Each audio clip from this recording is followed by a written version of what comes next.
Buenos días. Damos inicio al tercer workshop internacional Políticas de Exhumación en el marco del proyecto Archivos en Transición, Memorias Colectivas y Usos Subalternos, que tiene como una de sus sedes el Centro de Investigaciones Teórico-Literarias.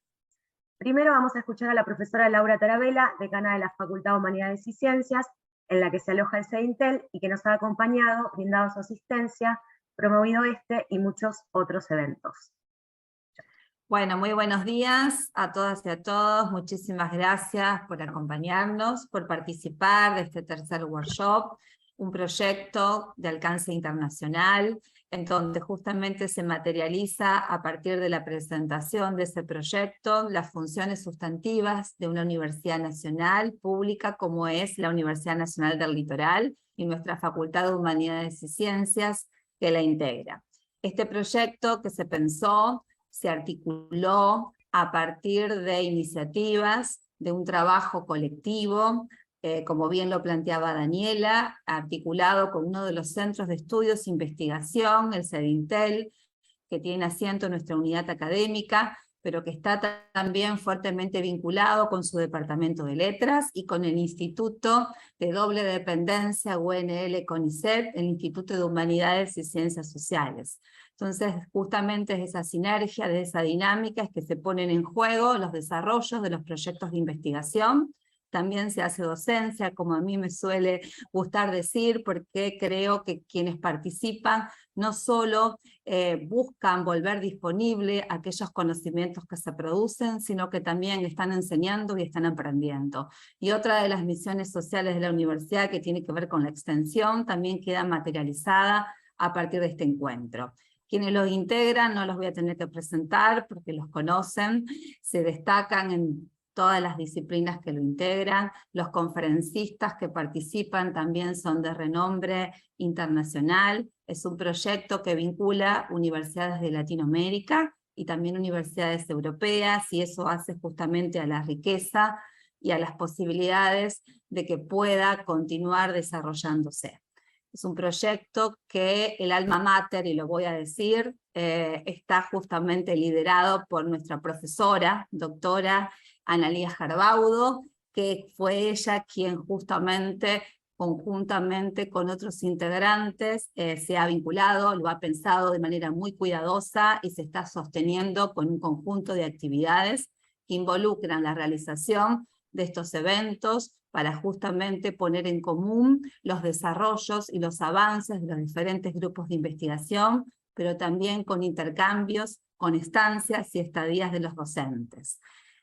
Casualmente una de nuestras docentes, Daniela Fumi, se encuentra participando en estos momentos en la Universidad de Sevilla, y otros docentes de otras universidades están visitando la Argentina, y próximamente vamos a tener la visita también y la estancia en el marco de este proyecto de otros profesores en la Universidad Nacional del Litoral y en nuestra Facultad de Humanidades y Ciencias. Así que, de mi parte, junto con Daniel Comba, el vicedecano de la Facultad de Humanidades y Ciencias, que hoy nos acompaña, todo el área de extensión y comunicación institucional de la facultad, darle la bienvenida, desearle que sea una jornada muy fructífera, de intercambio fundamentalmente, de puesta en conocimiento, de aprendizajes y también de muchas enseñanzas, y bueno, y esperar que prontamente también podamos tener encuentros de esta manera, presencial, porque creo que también colabora, enriquece y potencia los vínculos entre las instituciones. Agradecerle también especialmente a Adriana Gonzalo, que es la directora del Instituto de Humanidades y Ciencias Sociales, que hoy nos acompaña y que luego también nos va a decir unas palabras, que es docente también de la casa de la Facultad de Humanidades y Ciencias, y que también ha estado trabajando y fuertemente vinculada con todo el equipo de investigación para justamente poder darle cuerpo y alojarlo en esa vinculación entre la universidad y el CONICET a este proyecto, que es muy caro para la Facultad de Humanidades y Ciencias, para la Universidad Nacional del Litoral, y que además tiene un puente muy rico con un proyecto creativo que es Vera Cartonera. Así que agradecerles, darles las bienvenidas a todas y a todos, y muy buenos días acá en Argentina, ya la mediodía o la siesta en los países europeos que nos están siguiendo por estos medios y por estas tecnologías que nos permiten estar presentes aún mediados por estas pantallas. Muchísimas gracias. Gracias a vos, Laura. La directora del Instituto de Humanidades y Ciencias Sociales del Litoral, de doble dependencia entre CONICET y UNL, que mencionaba recién Laura, profesora Adriana Gonzalo, nos acompaña también para alegría nuestra y nos dirigirá unas palabras. ¿Qué tal? Buenos días o buen mediodía. En primer lugar, gracias por haberme invitado a la inauguración del tercer workshop internacional de políticas de exhumación, que está organizado por el CEDINTEL, o sea, el Centro de Investigaciones Teóricos Literarias, que tiene dependencia, como acaba de decir Laura Taravella, de la Facultad de Humanidades y Ciencias y de la Universidad Nacional del Litoral. Agradezco a la coordinación de Daniela Fumi, de Daniela Gauna, de Analía Gerbaudo, de Ivana Tosti, y me alegro de compartir este espacio inicial con Laura Taravella en particular, porque como decana de la Facultad de Humanidades y Ciencias ha apoyado muchísimo la labor desarrollada en el marco de CEDINTEL. También, como ella lo ha dicho, ha permitido y ha posibilitado y ha puesto mucho empeño en que también haya interacción entre los departamentos de las facultades, la tarea docente y la tarea de investigación que también se desarrolla en el IUCSO. Y en especial pongo en relevancia el esfuerzo de Analía Gerbaudo en la organización del evento, como la gran contribución también que Analía ha realizado al área. Todos los que participamos en este tercer workshop sabemos de la importancia fundamental de los aportes teóricos y las producciones escritas realizadas por Analía y su equipo, y de la tarea de gestión, de las experiencias docentes, de investigación, y la relevante también tarea de extensión a través de Cartonera que acaba de mencionar Laura. Desde el Instituto de Humanidades y de Ciencias, o sea, IUCSO Litoral, que represento aquí, al que Analía y varios también de los participantes pertenecen, nos sumamos para felicitarla, en particular a Analía, y agradecerle la suma súper valorable de su labor. Y desde el punto de vista personal, Analía, te abrazo fuertemente a la distancia y te reitero mi admiración, mi cariño profundo, que es fruto de una relación que ya lleva varias décadas. Este tercer workshop mantiene esta sugerente expresión de políticas de la exhumación, que como sabemos parte de las expresiones usadas por Derrida, un autor muy estudiado por Analía, en diferentes escritos y que ha tomado una significación, una impronta singular en su propia producción. Como ella señala, en el escrito de Archivos, Literatura y Políticas de Exhumación, sigue a Jean-Luc Nancy en su crítica de la distinción entre política como ejercicio y político como idea o ideal. La autora nos comenta en el texto referido que, en continuidad con la línea de entrelazamiento entre política y tragedia de Eduardo Rinazzi, entre Derrida y Shakespeare, Jacques Racine y Eduardo Brunner, el concepto explota los dilemas y los conflictos para pensar a partir de ellos y actuar. Sí, la cita de la política es siempre, en efecto, la actividad o el conjunto de actividades desarrolladas en ese espacio de tensión que se abre entre las grietas de cualquier orden, precisamente porque ningún orden agota en sí mismo todos los sentidos y satisface las expectativas de los distintos actores que tienen sobre él.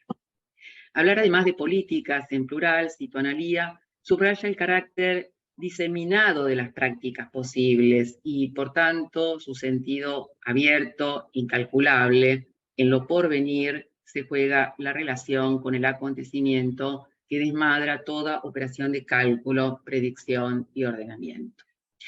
Por su parte, como muchos de ustedes saben, el término exhumación aparece en Derrida a raíz de los escritos encontrados de Paul de Man, luego de su muerte, que motivó a aquel, 4 años después, en el 88, a realizar varios escritos en vinculación al efecto del hallazgo y su contenido.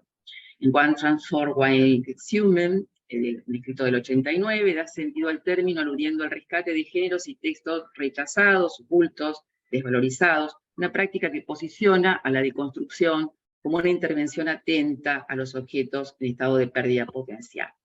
La apropiación de este sentido y su resignificación en la expresión políticas de exhumación abre entonces un camino para abordar, en este caso, la literatura, el canon, teorías e intervenciones de la crítica literaria, de las prácticas educativas, la enseñanza de la literatura, publicaciones docentes, programas, clases, justamente exhumando lo olvidado, lo renegado, a partir de autores y obras documentos no explorados o poco transitados, que normalmente están más lejanos de las prácticas habituales de los investigadores. Se busca también entonces ampliar el horizonte de investigación literaria a partir de la introducción de materiales y problemas que hasta hace poco eran inusuales. Así, a partir de lo anterior, se ha podido ir construyendo parte de los interrogantes que encuentro anida en este tercer workshop. ¿Por qué cuestionar el canon literario? ¿Por qué recuperar textos olvidados de autores no olvidados? ¿Por qué exhumar clases y aquellos programas que han contribuido a la discusión actual sobre la enseñanza de la literatura? ¿Por qué escribir este análisis como parte de una política de exhumación? En el marco de estos cuestionamientos, entonces, se reactualiza, sin duda, y prosigue aquí, el debate por venir acerca del sentido de las prácticas y el saber teórico como profesores e investigadores en literatura. Bueno, muy feliz jornada para todos. Muchas gracias, Adriana, por tus palabras, por retomar las problemáticas que trabajamos aquí en el workshop y en el Transart, y a ambas también, a Laura y Adriana, por recuperar y traer aquí presente a Analía, que lo está. Bueno, la verdad es que personalmente y en nombre también del colectivo del CEDINTEL nos alegra muchísimo que Adriana esté presente, porque bueno, nosotros hacemos este espíritu colaborativo que ambas destacaban, de la facultad, de los institutos y también, digamos, de nosotros como grupo, ha tenido que ver con la formación que hemos recibido y con el contacto y el trabajo con Analía Gerbaudo, que te tiene como una de sus maestras, Adriana, así que la verdad es una alegría inmensa que nos puedas acompañar y decir estas palabras. También quiero agradecer en nombre del CEDINTEL a Ivana Tosti, que actualmente está en ausencia de Analía coordinando el proyecto Transart, y que bueno, la verdad es que lo está haciendo excelentemente y acompañándonos a nosotros y a los investigadores que están viniendo. Bueno, para terminar, como directora del CEDINTEL, solo me queda decirles que nos alegra mucho a nosotros, a los que estamos formando parte, tener este espacio para socializar nuestros avances como grupo litoral y discutir sobre los resultados de los mismos, y por otro lado también vincularnos con investigadores de otras universidades, como en el día de hoy, en nuestro programa, que nos acompañarán en la primera conferencia María del Rosario Martínez Navarro, de la Universidad de Sevilla, luego Karen Herzog, de la Universidad de Frankfurt, y finalmente de la Universidad de La Plata, Miguel Dalmarón y Victoria Scotto, y Bettina Prenz, de la Universidad de Trieste, con la presentación de un libro de Vera Cartonera. Bueno, gracias Laura y Adriana, nuevamente damos inicio entonces a la primera conferencia, coordinada por la codirectora del CEDINTEL, profesora Daniela Fumis.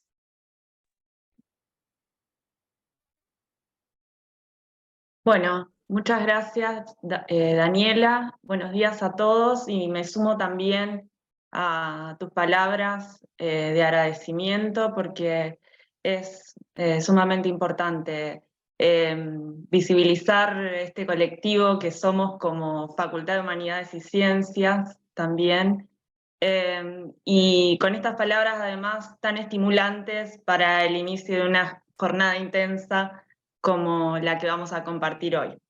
Bueno, para mí, que estoy en el marco del proyecto Transart, transitando una estancia en la Universidad de Sevilla, es una alegría enorme poder presentar a una colega de la Universidad de Sevilla, que es la profesora María del Rosario Martínez Navarro, que es profesora contratada, doctora del Departamento de Literatura Española e Hispanoamericana de la Facultad de Filología de la Universidad de Sevilla.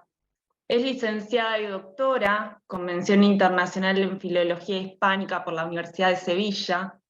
Pertenece al grupo de investigación Escritoras y Escrituras y a los proyectos Transart y Literatura y Regionalidad en la España de los siglos XVI y XVII, las mujeres de la Casa de Austria. Fue becaria postdoctoral Iberoamérica Jóvenes Profesores e Investigadores, Santander Universidades, en la Universidad de Lisboa, y además ha realizado otras estancias de investigación en la Universidad Complutense de Madrid, en la Universidad de Cádiz, en la Universidad de Edimburgo, en la Sapienza Università di Roma y en la Universidad de Pisa. Actualmente se encuentra finalizando una estancia por el Transarch en la UNL. Sus líneas de investigación se vinculan a la literatura española del siglo de oro y del siglo XVIII, sátira antiáulica, Cristóbal de Castillejo, producción anticortesana y concomitancias.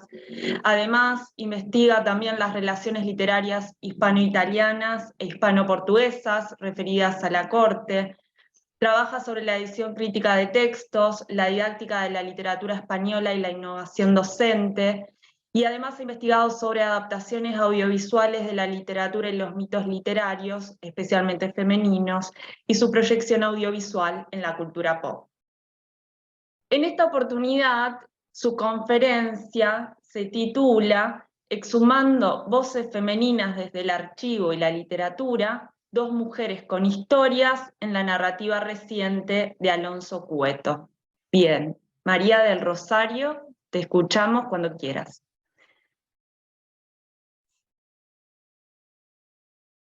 Pues muchísimas gracias y buenos días, y desde luego mostrar mi agradecimiento a mis colegas aquí presentes online por esta maravillosa y cariñosa presentación, a CEDINTEL, a la Universidad Nacional del Litoral por su acogida, a las coordinadoras de este tercer workshop internacional y a mi proyecto Transarch por darme la oportunidad de intervenir también aquí en este día, y bueno, para mí es un gusto también mutuo poder compartir con todos ustedes. Remitiendo al título que mi colega Daniela Fumis ha citado, ¿no? Alonso Cueto, la verdad es que necesita muy poca presentación, dada su exitosa y dilatada trayectoria, pero sí me gustaría recordar aquí algunos datos para situarnos en contexto y poder centrarnos ya luego en el tema que ocupa mi presentación. Alonso Cueto Caballero, como saben, es un afamado escritor peruano, nacido en Lima en el año 1954, y cuenta en su haber con numerosos relatos, cuentos y novelas de distintos subgéneros dentro de lo que llamamos la tendencia realista. Sus novelas han sido traducidas a unos 16 idiomas, algunas de ellas galardonadas con importantes reconocimientos y homenajes, como por ejemplo el premio Huiracocha, el Herralde, el Valle Inclán, el de narrativa Alcobendas Juan Goytisolo, o la medalla Inca Garcilaso de la Vega, por citar solamente algunos, y tiene muchísimos. Su ingente obra abarca desde la novela policíaca,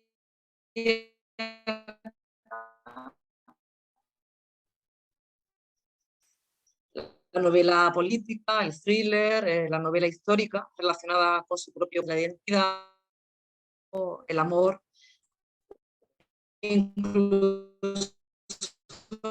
lo metaliterario, desde el propio oficio de escribir, desde el que también se, digamos, reflexiona, ¿no? Entre otros campos.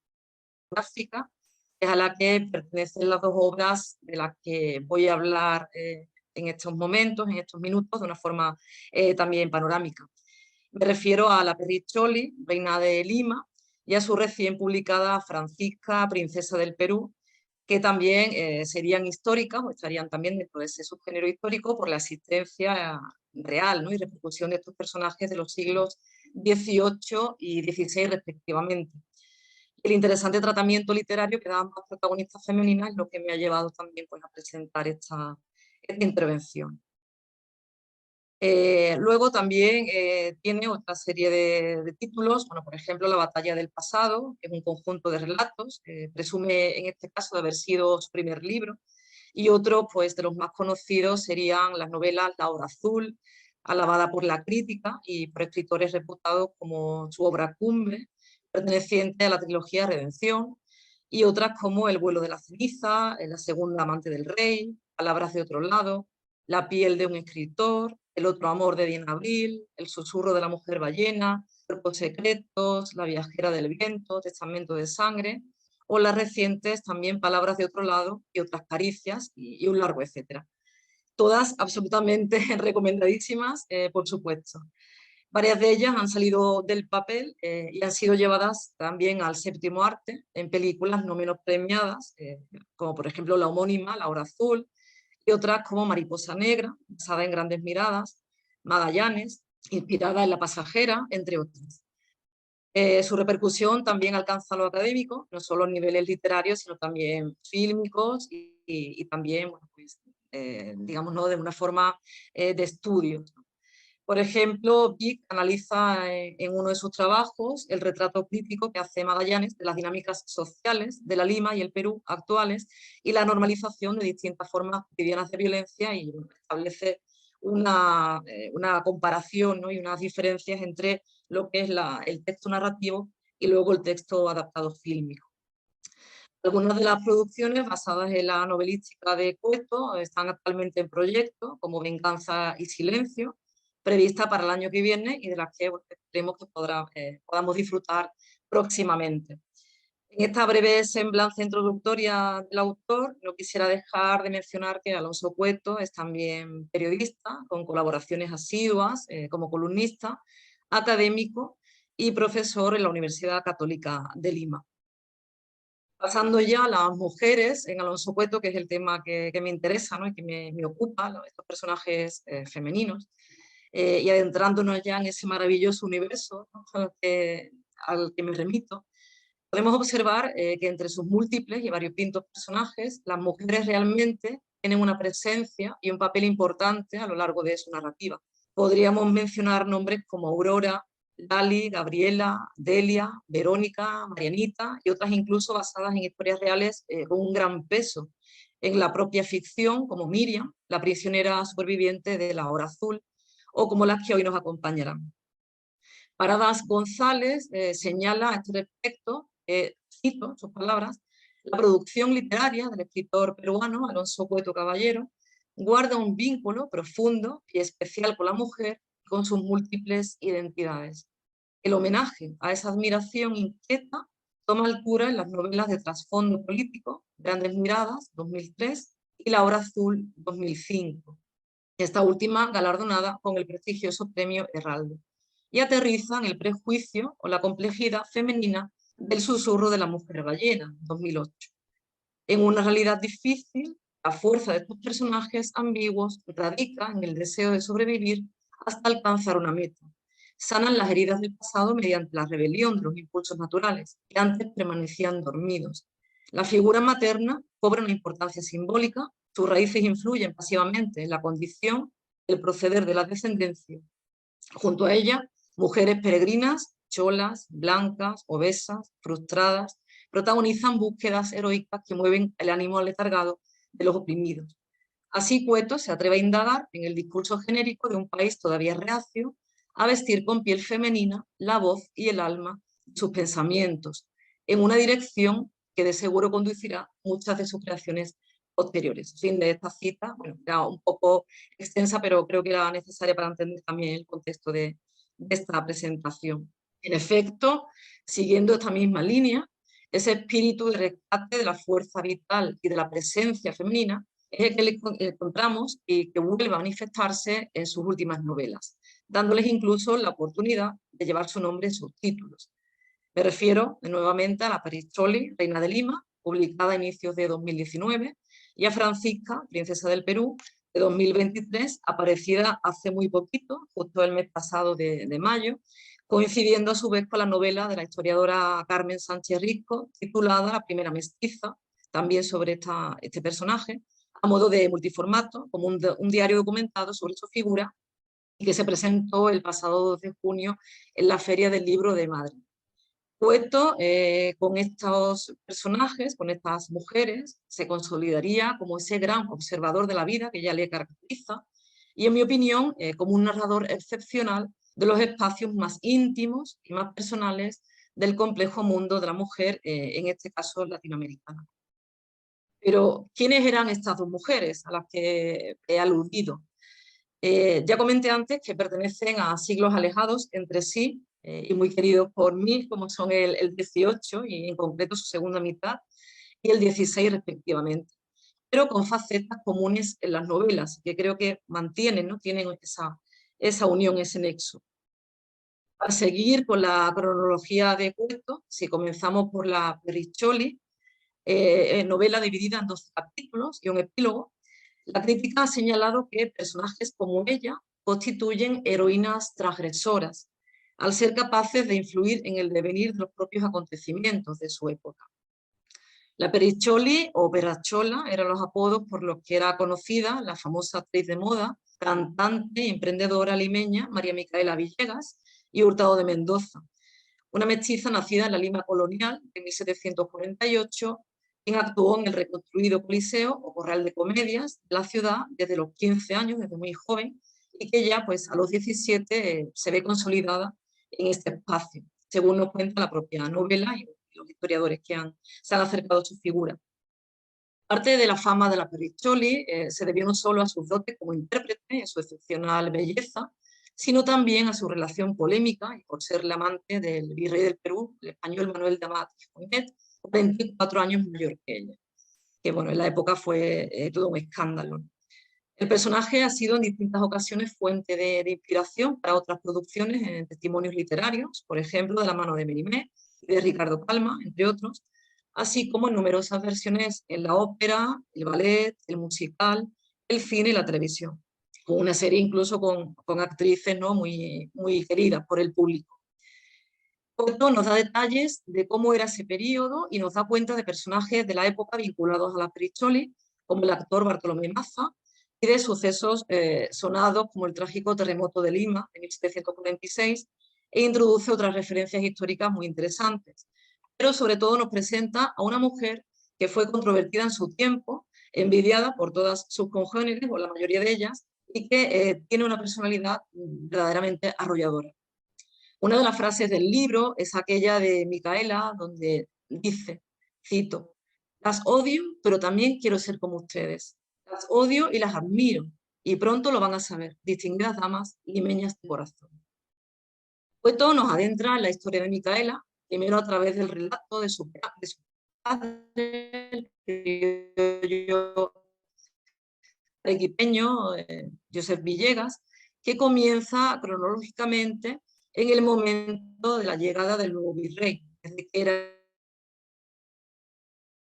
curiosa, atrevida, menuda, de ojos vivos, enormes, inmensos, brillantes, tez oscura, nariz pequeña y labios largos y vehementes, de voz firme, ligera, tono agudo y facciones definidas, triste y sensible. También tiene pies pequeños, como los de su estirpe, rasgos de seducción en ese momento.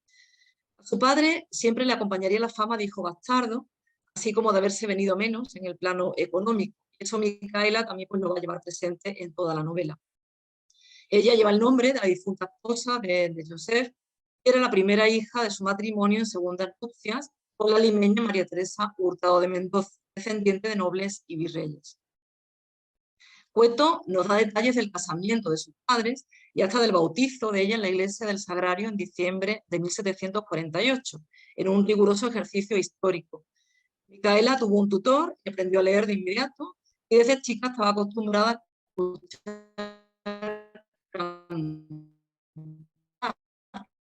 y recitar poemas a su papá, lo que la llevó a ser una mujer ilustrada, nunca mejor dicho, ¿no? En esa época, y con diversos intereses culturales. La novela se dice, de hecho, es interesante la personalidad que nos traza Cueto de Mica, como también se le llama en la novela, ya que nos confiesa que ella no había seguido, cito, ninguna de las consignas de educación de las niñas de la época. Había aprendido a regañadientes, un poco de bordado, algo de lavado, un poquito de cocina y nada más. A pesar de que no se nos dice que un tío suyo proponía que la niña supiera leer por los peligros que podía conllevar una mujer así, ¿no? Ilustrada y una mujer leída, evitar que aprendiera cosas indebidas, el autor nos presenta a una mujer que había memorizado poemas de Lope de Vega y de Alarcón, a la que su padre había enseñado a tocar la guitarra y el arpa y que además bailaba. Pero no es la única referencia literaria de Cueto a lo largo de la novela, donde nos lleva hasta aquellos libros prohibidos por la Inquisición, la figura de poetas coetáneos como Francisco del Castillo Andaca, de Tonadilleras y de otras personalidades del mundillo de la farándula que resulta muy evocador. Sumerge de una manera fabulosa la vida cultural de la época, con referencias también continuas a dichos de la época y de otras curiosidades. Por tanto, en esta novela Cueto ya nos da pistas de su interés notable por incluir en su narrativa a mujeres con un carácter rebelde, inconformista y, en definitiva, nos presenta a féminas luchadoras, insurgentes y supervivientes de las complejidades de sus épocas y en un mundo en el que sobresalir como tal estaba mal visto. También les pondrá en común que sus propios parientes son inconformistas, como Joseph Villegas, a quien no le gustaba la gente que censuraba a otras, y el orden impuesto en el propio virreinato, o por ejemplo también como le sucede al padre de Francisca Pizarro, prisionero de sus delirios, como su hija, nuestra novela La Picholi. Será cuando Micaela decide lanzarse al mundo de la música, al estrellato, como cantante y bailarina de la zamacueca y del sarao, con un ahínco muy brillante, muy insistente de ser famosa para revertir ese camino de pobreza y de orfandad paterna de su infancia. Su profesión y su afer con el amor de su vida, el virrey, como su favorita, le llevarán por esos caminos, ese ansiado ascenso sociocultural, y le permitirá ayudar a su familia y disfrutar de un nuevo estatus, no sin efectos colaterales, ya que el mundo del teatro de forma profesional era considerado por aquel entonces inapropiado para una mujer. En un mundo de hipocresía, de marcadas clases sociales y raciales, Micaela se convierte para Cueto en una mujer que quiere sacar partido a su cuerpo, de sus encantos naturales, a través de sus dotes artísticas, para que todos aquellos hombres que habían despreciado a su padre queden totalmente prendados y será ese poder que ella explotará. A partir de ese momento, lleva con honra su condición de mestiza, y así lo expresa en la novela. Cito: a mí me gusta que me digan mestiza, me encanta, como el nombre de un nuevo rango nobiliario. En la novela se nos dice que Micaela era muy observadora y que de las mujeres limeñas había aprendido además a adaptar su voz a una melodía natural, que señalaba sonidos precisos y musicales, los sonidos que viajaban directo al rostro y luego al corazón de quienes las escuchan. La vida de Micaela Villegas, prácticamente dibujada a través de un recorrido de aprendizaje, de adaptación y de progresión vitales, se relaciona directamente con esa personalidad avispada, autodidacta y lisonjera que se nos describe en las páginas de la novela y con la conformación de una belleza seductora y provocativa que pronto encuentra admiradores, pero también detractoras.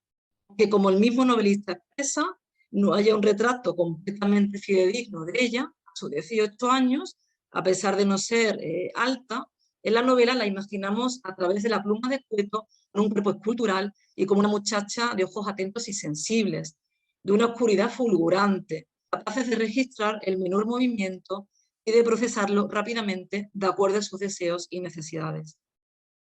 También la describe como unas pequeñas y hoyuelos que llamaban la atención, así como con una cabellera rizada y larga negra con reflejos azulados. El narrador nos dice que tenía un destino invisible y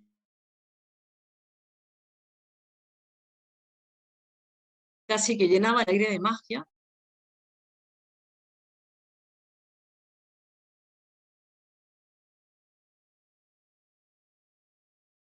Y un día perfecto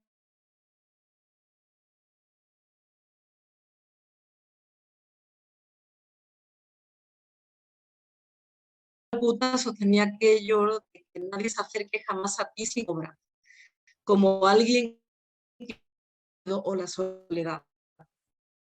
Esas virtudes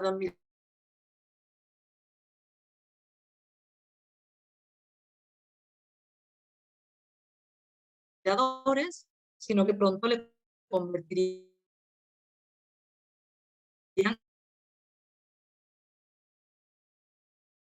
en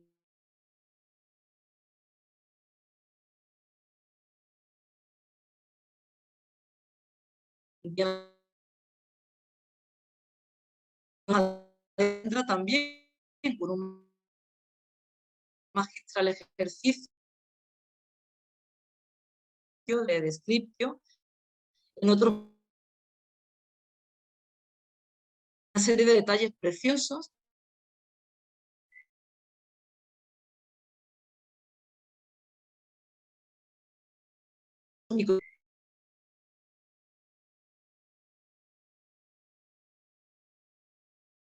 Interesantes y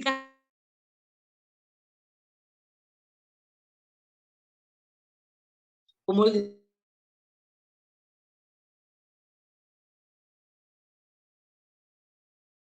y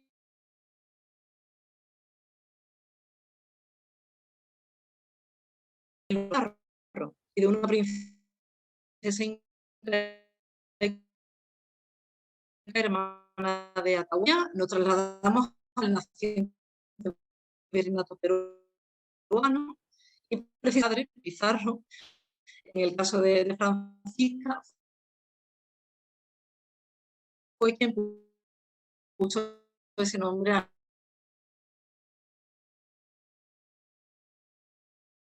a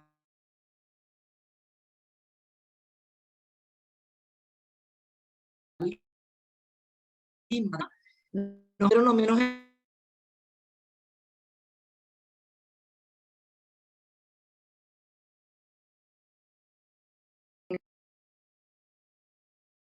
la voz a una mujer igualmente rebelde.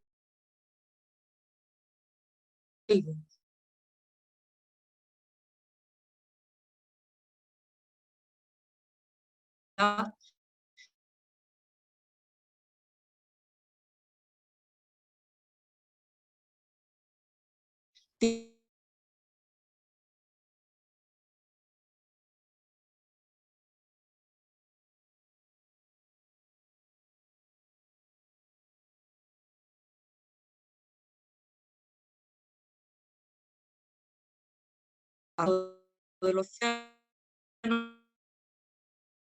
¿no? Como han señalado situaciones verdaderamente difíciles, como la también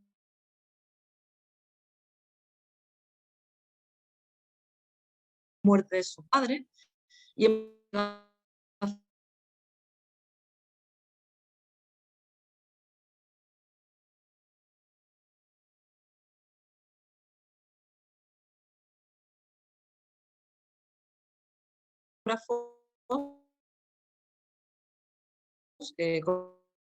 como un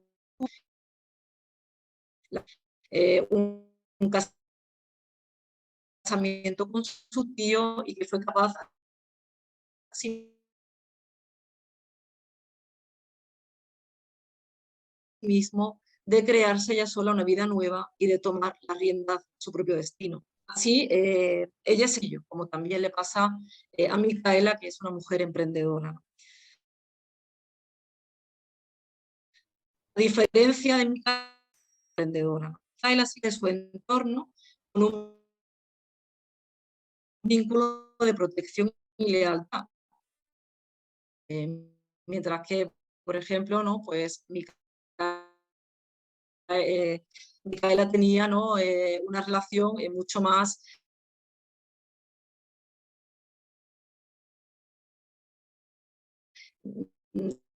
hostil, ¿no? Un árbol genealógico de su procedencia.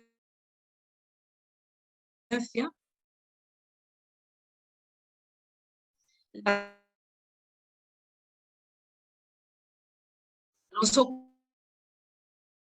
que le ha llevado una vida ya también define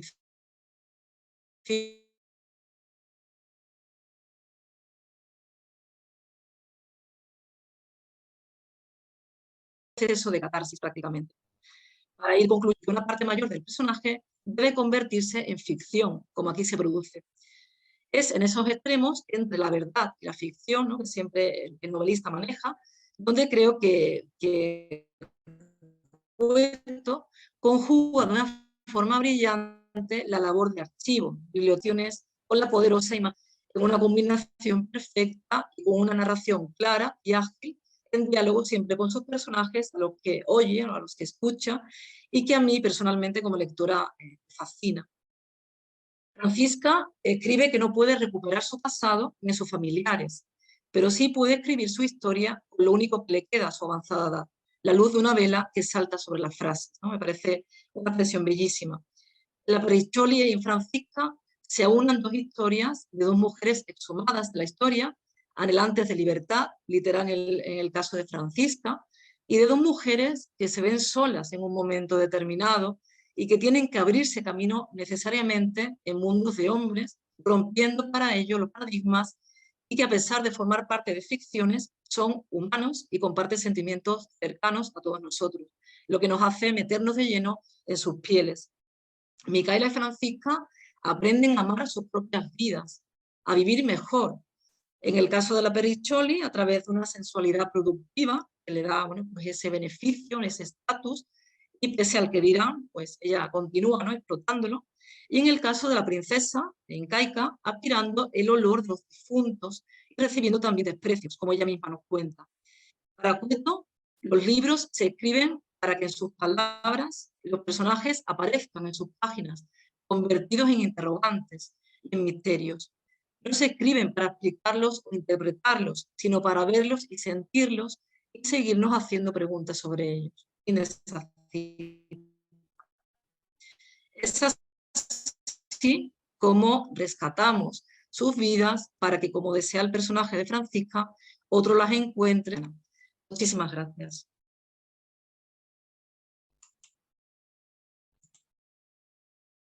Bueno, muchas gracias María del Rosario por tu presentación tan fascinante con relación a este autor y a estas voces femeninas que nos dicen tanto, tan sugerentes con relación a aspectos seguramente de la historia que son, que se encuentran solapados o que son desconocidos, ¿no?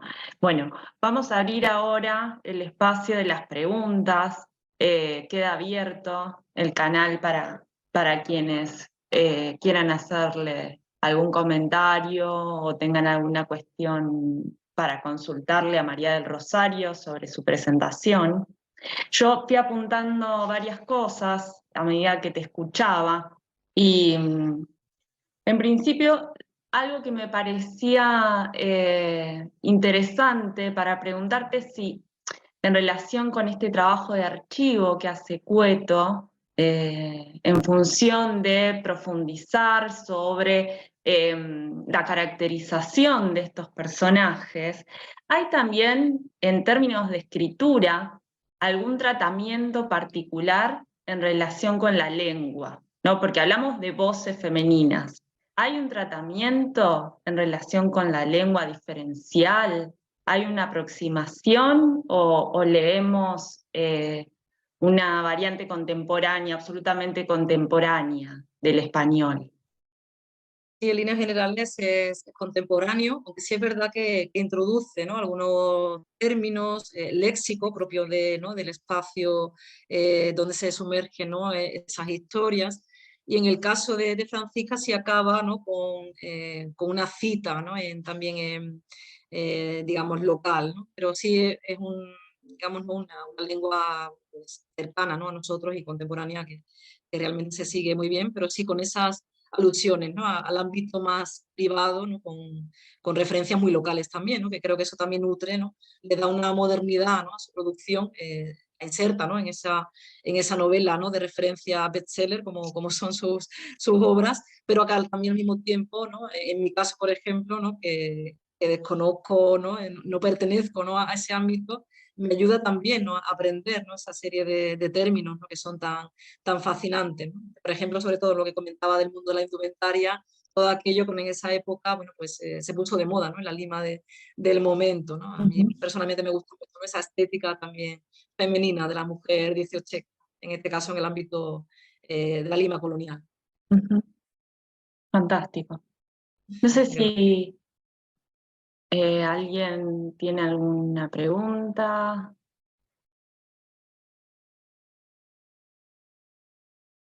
Bueno, otra cuestión que a mí me parece que queda implícito y tu presentación va hacia ese lugar, pero quería, si podías profundizar, quizás en términos de una reflexión, ¿no? De qué pensás que aporta esta exhumación de estas voces femeninas al discurso histórico instalado con relación a un periodo determinado, digamos. En términos además de ficción, ¿no? O sea, ¿qué aporta la ficción, particularmente en estos casos, o a redescubrir o a volver a mirar eso ya conocido, en términos de, bueno, de estas voces?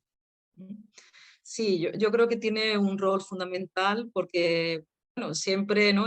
Primero rescatar ya un personaje femenino que tiene ese protagonismo, ¿no? Que ya incluso, ¿no? le da ese título a la obra y que han sido personajes también, digamos, eclipsados por su propia circunstancia, ¿no? En el caso, por ejemplo, de Francisca, bueno, por su propio padre célebre, ¿no? El conquistador. Y en el caso también de la Perricholi, al ser también una mujer que, bueno, sí, muy conocida, pero con esa fama, ¿no? Esa reputación no tan positiva, pero es también una forma de darle voz a contarnos su experiencia, no ya desde lo que cuentan los demás, sino desde ella misma, ¿no? Entonces, esa primera también, ¿no? Digamos, ¿no? Ese relato que ella también bueno, va construyendo a partir de su padre, de su espacio más íntimos, nos ayuda a ver, digamos, una parte bueno, ficcional, obviamente, pero documentada y más verdadera, quizás que lo que a lo mejor la historia ha dejado de ella, ¿no? En ese sentido. En el caso de Francisca, bueno, pues darle ¿no? esa importancia a un personaje que realmente bueno, pues, tiene un papel también en la historia, ¿no? Como una mujer que en vez de, bueno, como señalan también sus historiadores, en vez de quedarse ¿no? en ese espacio, por necesidad tiene que salir y bueno, se va a descubrir un ámbito nuevo como es España, ¿no? Y tiene, ¿no? Pues funda, ¿no? Ese convento, es una mujer fundamental, ¿no? Para esa época. Entonces, bueno, como avanzada, ¿no? Para el siglo XVI, plenamente renacentista, ¿no? Una mujer con esa, ¿no? Esos intereses también culturales, ¿no? Quizás por necesidad, pero que también le han llevado ¿no? a sobrevivir. Entonces, bueno, creo que juega un papel fundamental, ¿no? También que acercar a personas que a lo mejor no están tan metidas en ese entorno, que no conocen a lo mejor a estos personajes desde la ficción, ¿no? Que siempre se hace mucho más ameno bueno, pues el darle la oportunidad de darle voz a personajes que son muy entretenidos, ¿no? Porque su propia historia realmente, bueno, te engancha, ¿no?